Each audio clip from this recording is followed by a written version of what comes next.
Hello guys, let's talk about our code and Visual Studio more. Visual Studio is IDE.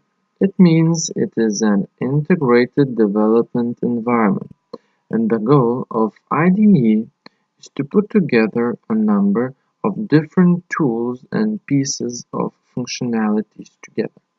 Put them all together in one place and make it easier to build our application. Visual Studio comes with tons of features, and the most obvious are such as um, you can edit your C# files inside of as a text editor, so you could edit your C# files inside of Visual Studio. Also, you can edit XML, HTML, and any text-based file format file. Visual Studio also knows how to run a C# compiler, and there is also a debugger which lets attach it to our program and inspect our code step by step. And there's also testing tools. Okay, so that's all about the most basic features, and let's talk about curly braces we didn't talk about. They're used to denote the start and some abstraction at the end. When we use what on the we can see they're highlighted. It shows start and end. As you can see, all that appears, it is in our namespace hello, and it is also in our main. The code goes between those curly braces. What would happen if we would delete one curly brace? Let's try that.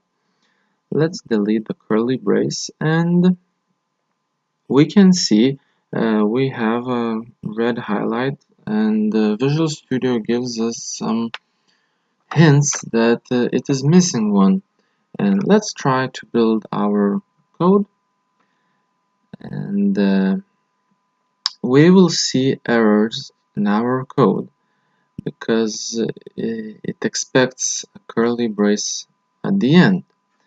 And let's see what error it gives, and we will see that the error is given in the line and what is expected and in what project, and we can double click on that line, and let's try that again, and we can double click on the error, and we will see that our cursor jumps to the to the line where it is expected. It is expected at the end, so it goes to the end. Let's write that curly brace and let the Visual Studio compile our compile. It's not compiling, but it tidies up our code automatically.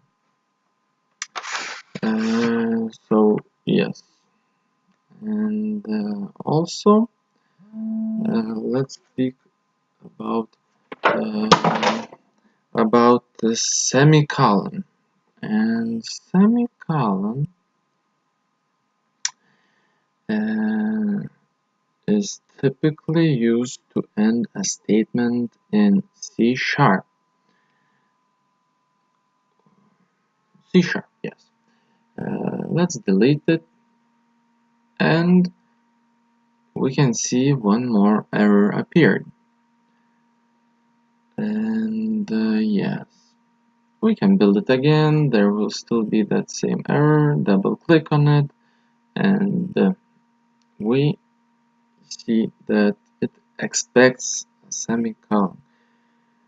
Using the editor, looking for the little feedback cues, uh, we can it will help to figure out our problems in the syntax, and you can also have problems at runtime. Then when there is bad logic. That is when you can use a debugger, and we will talk about debugger in other video.